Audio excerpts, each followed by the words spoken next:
The Sentinel is known to be reliable, fearless, disciplined, consistent, courageous, motivated, and skillful. So do what you feel passionate about. Take chances. All these qualities start from the mind. Your mind can be your worst enemy or your most powerful weapon. The world becomes your library to help you to become better at your craft. Is this the dagger? Learn how to achieve greatness and tap into the Sentinel mindset. This episode is brought to you by The Arena. The Arena focuses on helping law enforcement and security professionals achieve their ultimate work experience, curriculum, and fitness goals. Visit thearenatoronto.com. All right. Well, good morning, everybody. Welcome to this amazing, beautiful day today. Now, I have today a guest, a very special guest. When I was at the, I think it was the Police Fire Security Expo under Blue Line, I had a chance to meet a gentleman, and we got talking, and I was very fascinated by what he was telling me. Today we are talking to Imran Hasan, who is the chair of Peel Crime Stoppers. Now, a fun fact, Imran has been a resident of Peel, Mississauga since 1991. That's a long time. And, while we talk about Peel Crime Stoppers, and if I can just throw this out there before we jump into the story. So Peel Crime Stoppers, it's a citizen media and police cooperative program designed to involve the community in the fight against crime. The program provides citizens with the means to supply police with information anonymously, and through this unique partnership of police, media, community, they can all help to maintain and improve the quality of life within the Peel region. There are currently approximately 1,200 Crime Stopper programs throughout the world. Imran Hasan, welcome to the show. Good morning, Constantine. Thanks again for having us. This is amazing to be able to come out here and, talk a little bit about the Crime Stoppers program, and specifically about Peel Crime Stoppers and what we're doing in the western region of the GTA. That's amazing. So the first thing that goes through my mind is, Imran, is like how did you get involved in this? It's a very interesting story, Constantine. Yeah. Going back pre-COVID. I'm on the committee for a security organization called CANASA, and in partnership with CANASA, we organize a annual hockey tournament to raise funds and awareness for different charities. Okay. And so in years past, we were raising funds for Toronto-based charities that are in the security sector. And being a Peel boy and a strong voice on the committee, I said, what do you think? Can we do something in Peel? So the chair of the committee said, sure, if you have a name, let's bring it forward. I brought forward two names. One was Victim Services Peel, and the other one was Peel Crime Stoppers. And so the first organization to call me back with enthusiasm was Peel Crime Stoppers. So we proceeded to organize the hockey tournament. And at the end of the day, we raised, I think it was $13,000 for Peel Crime Stoppers.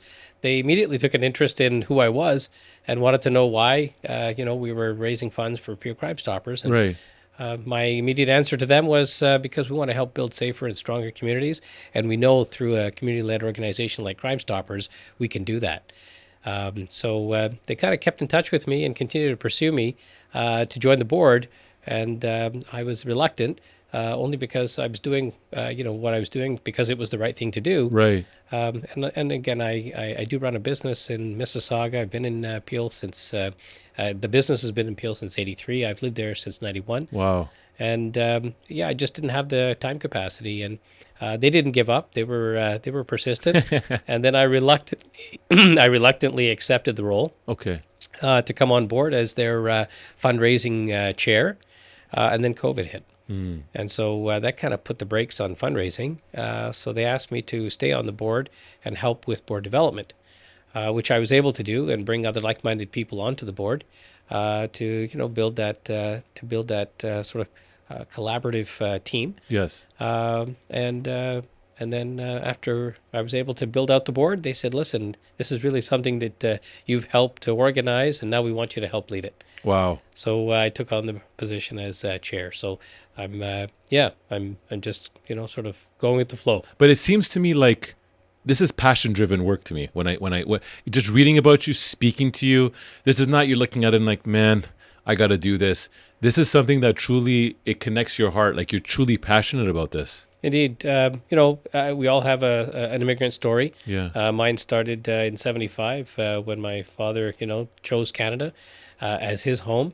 And Where was your father from? so it's a bit of a story. My Okay. father's from India. My mother's from Pakistan. Okay. I'm a hybrid product, you could say so. Okay. So it always makes for quite an interesting conversation Right. with friends from the Asian subcontinent. Yeah, he had to migrate from India to Pakistan in the late 30s. Okay. And then after that, from Pakistan, he came to the UK and realized that there was a real opportunity to come to Canada and start a family and really see a bright future. So him and mom and myself and my brother, who were just toddlers, Yeah. we came to Canada, and he said, we're going to make Canada our home, but we can't just be bystanders. We have to be participants. We have to, be a part of making this community better and stronger for our Wow. future generations. Wow, that's so good. So my father is my hero, and he's my mentor, and he's someone that I look up to, and he's the one that taught me that if you want to make this a better place to live, work, and raise your family, you have to get involved. Just not to go too off topic, but just to hear that's very inspiring. I'm always amazed. My father, an immigrant as well, coming from Cyprus, better opportunities in Canada, flew for the airlines. The way that when immigrants come into the country, how they look at opportunity, and then the way that the generations of today see that how blessed they are compared to where other people's stories are, truly is dumbfounded to me. It's incredible that someone can come in and look at that and say, I want to give back. Well, my dad was really a pioneer. If you think about it, at different stages over the past 100 years, different waves of migrants came to Canada to make this country their home. Right. Whether they were coming from Cyprus or Greece or Yeah. Italy or Portugal or Spain. Right. But the South Asians didn't really come in waves until after the 70s. And my father was one of those pioneers who came first. And when he came, he didn't know anybody. Okay. He didn't have any family here. He was the first one in his family to step foot on North American soil. And subsequently, he sponsored, his brother, and then eventually his sister. I sponsored his mom. I mean, it was just Yeah. a whole. Now when we have family get-togethers, it's like we need a small community center because we can't fit everyone in one home. Amazing. But those are the days, my friend, when we saw people who looked like us, and it didn't matter where they were from. We would walk up to them and say, like, "Hey, can we sit and break bread together because we're longing to have food that resembles the country of origin we came from." Right. And there were no prejudices, and there was no stereotypes, and there was no form of racism. Yes. In the 70s, because everyone was just looking for and trying to find their way. That's right. No, that's so good, man. So let me ask you this. Because this is a passion project, now you've been, again, living in Mississauga since 1991. Here we are, 2023. What do you see when it comes, you're a resident, so you can kind of, and this is part of your world. When you look at crime from 91 to now, obviously it's increased. But is there anything that you see where a program like Crime Stoppers is really, really benefiting the process of now?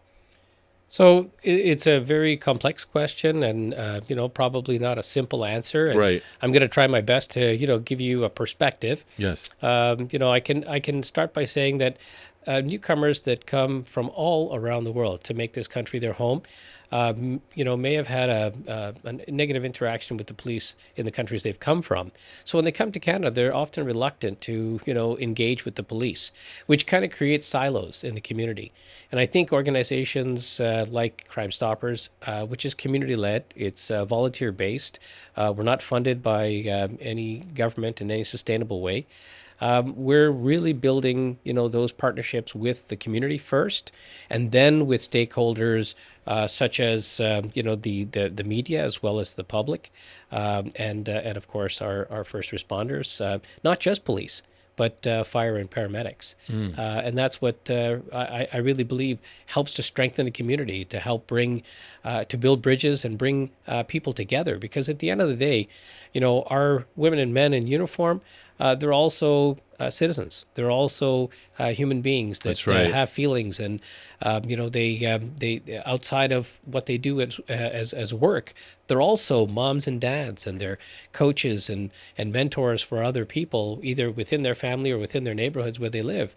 And I really think that Crime Stoppers provides a platform, not only for the public to engage with our first responders in a non-emergency way environment, but also for our first responders to be able to be humanized and to be normalized. So when you call Crime Stoppers, what's the difference between 911 and calling Crime Stoppers? Well, there's a big difference. Okay. So when you're calling 911, you're calling a call center that is based within the police service in the jurisdiction you live. When you call Crime Stoppers, 1-800-222-8477, you're actually calling an independent call center, which is separate from the police. So the information, when it comes in through Crime Stoppers, we don't record the caller ID. We redact any information that the caller may have provided to implicate them indirectly or inadvertently, so that we can take the true essence of the information and be able to take that and disseminate that amongst the different law enforcement agencies who need to act on it, but without having to divulge your identity. So you're, as a caller, always anonymous. Your identity is always protected. And the key is, at the end of the day, you never have to testify in court. Okay. So when people call, someone from Crime Stoppers answers the phone, takes all the information down, and then at that point takes the information now and passes it off to the police service. Yes, sir. And then specifically right now we're talking about Peel. Yes. Okay. So when is a good time to call Crime Stoppers? Like, what would be the reason? What would I need to see? Like, when do you call Crime Stoppers? So if there's any suspicious or illegal activities that are happening in your community and you'd like to report that anonymously, you can call Crime Stoppers. When not to call Crime Stoppers is when there's an actual emergency underway. That's very when important. That's when you need to call 911 Right. or you need to call your local police department. But there is that very clear distinction. Again, I'll use examples. Yeah, please. If you're living as a vulnerable member in the community, whether you're a senior, whether you're a young person, a youth, or maybe you're living in a community where you feel vulnerable, and something that's happening, but you feel reluctant to contact the police because you'll have to testify against either your neighbor, perhaps even a family member, or someone in your neighborhood. You don't want to do that, so therefore, you just choose not to report. Whereas with Crime Stoppers, because it's anonymous, you can either go on our website and report the tip through our you P3 app. can do it through the website as well. Yes, sir. Okay. It's peelcrimestoppers.ca. Okay. Or you can call 1-800-222-8477 and talk to one of our agents, and they'll take down the information. And again, your caller ID or IP address is never recorded. That information about yourself that may have implicated you. And an example for something like that would be, "Hi, this is Constantine. I'm in this neighborhood, and my next door neighbor is conducting this kind of nefarious activities."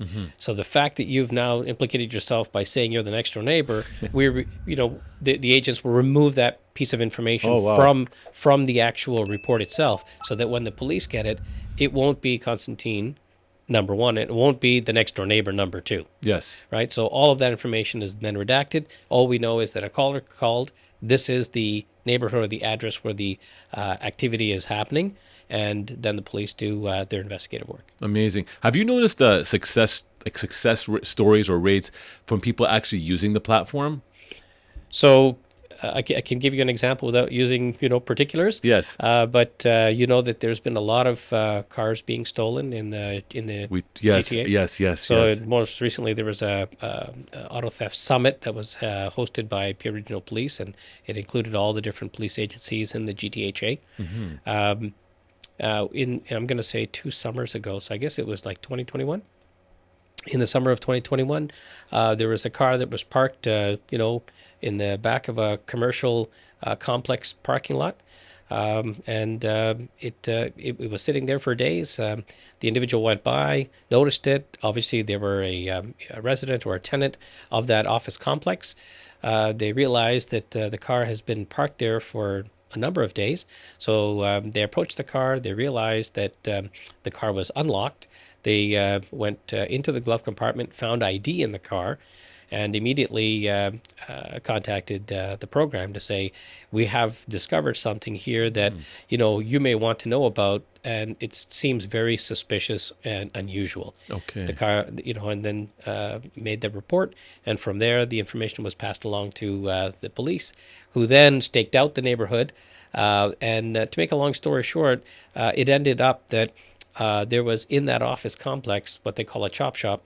So the vehicles were being brought to the complex, parked as if it was just a parked car for a tenant, and then it would then eventually go into one of the commercial units, get stripped down of all the components that they needed, and then be shipped into a truck off either to a container or to a junkyard. Yeah, man, that's a success story, man. That's a success story, and that's incredible that there's a platform like this. Like, the reality is that, I mean, I was talking to someone just before you came up here.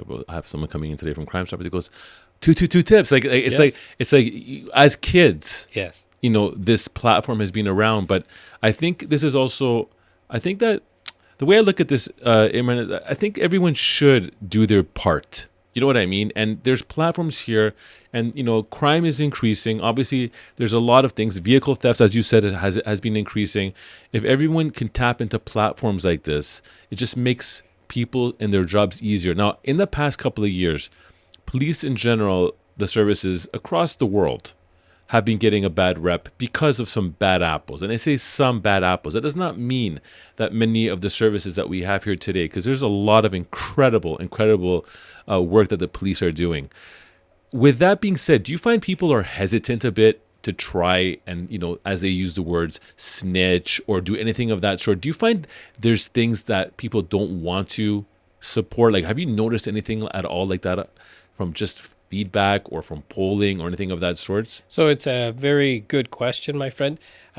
Recently, Pure Crime Stoppers hosted a game show quiz in Square One Shopping Mall, and we did so right in Center Court.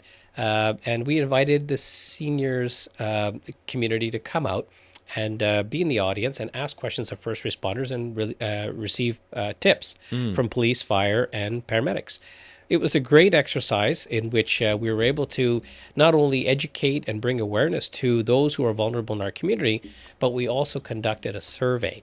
And so in that survey, we were asking questions such as the one that you've asked. And that is, so are you reluctant to contact the police?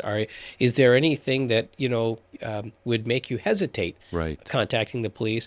And what do you know about Crime Stoppers? And would you call Crime Stoppers if you saw something suspicious or illegal happening? And the answers are being crunched as we speak, and we will be producing the results through our website. Okay. And I'll be happy to share that with you after the fact. But I can tell you the general consensus was that, yes, there was a reluctance to contact the police, and that's why programs like Crime Stoppers exist and are very beneficial to the public. Good. And I'll use another example. Recently, as recent as I guess 2 or 3 years ago, they had disbanded the SRO program, which is allowing police inside schools. Yes. And so that created a gap, and it created a void for students and maybe even teachers. Who may be intimidated by some students, but even students, being subjected to different forms of whether it be bullying or racism or threats to their well-being. It left this void. They didn't know how to report it because you really can't go and report it to the school or to the police because you're going to have to be implicated. You'll have to testify. Yes. So Crime Stoppers, stepped up and got involved and, started to promote the message to students to say, listen, if there's something that you see or hear that's suspicious or illegal and you want to do the right thing, you want to make your school safer, you want to make that learning environment that you're in, more effective, then you can do the right thing. You can use this service and make a phone call or send a tip. Amazing. So it's produced all kinds of, if I can use the word resilience. Yes. Constantine, it's created that safety net. It's created that level of confidence. It's allowed people to feel like they're protected. And so it's like a secret weapon, if you could say so. Absolutely. To be able to say, hey, I have Crime Stoppers. If I need to, I can pick up the phone, or I can use the website. I love it, man. As I'm an adult now, obviously Crime Stoppers as a child, teenager, and as an adult right now, I really appreciate what you guys are doing. Like, this is so good. If someone's listening to this right now, Yes, and sir. they're like, I really like what I'm hearing, and I know that you are a private organization, you do not get funding for this. Correct. How do I give, and how am I able to support? What would you tell that person? Well, I'd say please contact us through our website, fieldcrimestoppers.ca. There is a button right away to donate. You can do that. If you're providing tips, there's a button there that you can press for tips. If you want to volunteer, we're welcoming people from all parts of the community and from all walks of life. You don't necessarily have to live in Peel, but being a local resident, I think you feel more compelled to support local and give back and protect local. So we encourage people who are concerned citizens to come out and get involved. We have initiatives that go on all year long, Constantine. We had, as I mentioned, our game show quiz at Square One Shopping Yes. Mall. That was on, believe it or not, St. Patrick's Day. We have a car show coming up as well at Square One Shopping Mall on the 13th of May. We partnered with a car club called 1094 Racing, and we did so because there's that narrative when it comes to cars and car culture that, as you mentioned earlier about first responders, maybe, there are bad apples there. Well, you know what? There's going to be bad apples in every community. That's right. And so I'm going to say 99.9% of people who are car enthusiasts want to protect their asset, want to enjoy that vehicle, and want to share that with friends and family and other car enthusiasts. But there's always going to be those odd people that want to race the car or pull stunts, and they're far and few between. But partnering with 1094 Racing Yes. was a way for us as Crime Stoppers to put that positive lens, with the public about the car culture. And then we partnered with, of course, our friends at Peel Regional Police for the same reason, because our women and men in uniform often get a bad rap. And all we have to do is watch the television or the internet and see what kind of stories are being unearthed. But again, that's 0.01% of the population that is conducting those kinds of activities. 99.9% of the people are law-abiding citizens, hardworking Canadians, people who want to make their communities better and safer and stronger. So we organized the car show, and the car show just brings the car culture and the police culture together to provide safety tips to the public and enjoy and provide the public an enjoyable experience to see cars that normally they wouldn't normally be able to see. Okay. Imran, I have to say once again, man, I really want to thank you for coming down and sharing this. I think there is so much value in what you're doing. And again, the passion, that is what actually really hit me when we first met, is the passion that you and how you were talking about this. And I'm a guy that is very much passionate in what I do. And I can relate it to almost like there's this, I call it the protector DNA that lives from within. And I see that inside you, and I see how much you care about making a community. And that to me is so commendable. So thank you for doing that. Thank you for putting a platform where people can actually create safer environments for others. I see the Good Samaritan oozed all over this, right? So I really want to thank you for that. And I think for anyone listening, if you're looking to get involved, one more time, Imran, if you want to just throw out that website. peelcrimestoppers.ca. Okay. You can navigate that site, you'll see that there's buttons right at the very top to either volunteer, donate, or submit a tip. But feel free to check out our website. We do have an interesting area called a podcast, where we have over 23 episodes. That's right. Where we have a host by the name of Brendan Lang. He's a bright young man who I crossed paths with and said, listen, you got to help us get the message out on a weekly basis. So every Sunday morning at 11 o'clock, we have a program called Tips by Peel Crime Stoppers on Saga 960 AM. It's a wonderful time to, sort of get free information and education and awareness. Then there's another section of our website that also has events. It'll talk about past events that we've done as well as upcoming events. Something that we're doing that's interesting and innovative that most people wouldn't think of is a document shredding event where we invite the public after tax season to bring all of their confidential documents that they need to destroy securely to a location that we have designated where we have 2 commercial shredding trucks parked, and right in front of them we'll shred their documents. It could be past statements. It could be past expired passports, driver's licenses, you name it. Anything that could be taken by someone from your recycling bin to commit fraud is what we want to help prevent. And so we do this in partnership with Blue Pencil. It's a corporate citizen in Peel Region, a wonderful company that offers up their services to us. And then we partner with Peel Regional Police to use their safe space in their parking lot. We have a DJ that comes out, plays some live music, and our friends at Palma Pasta, a local food emporium, provides us with some refreshments. It's a bit of a fun environment, and at the same time, it's helping protect the community. I love it. Ladies and gentlemen, this is Imran. This has been a pleasure meeting you. Any final words at all for those listening today? Anything at all you want to throw as final closing words to close the week? Community safety is a shared responsibility.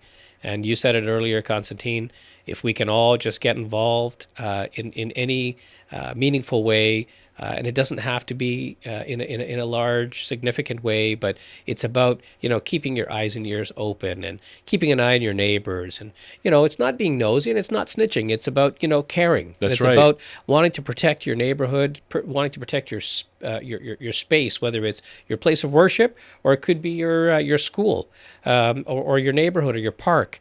There's nothing wrong with asking questions to make sure that the people that are in that space who may look like they're out of place, to ask them hey, do you need any help? You're not trying to be rude or obnoxious. You're just trying to kind of keep an eye on your neighborhood and make sure that your kids, your parents, your family members, your friends are all safe. Beautiful. Well said.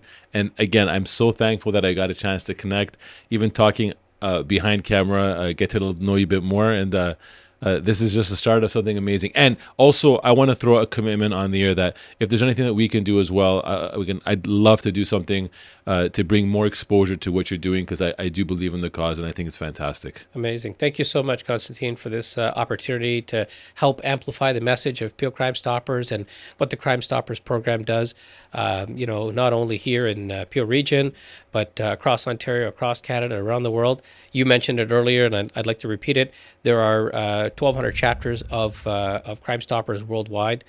There's 87 chapters in Canada, 37 chapters in Ontario.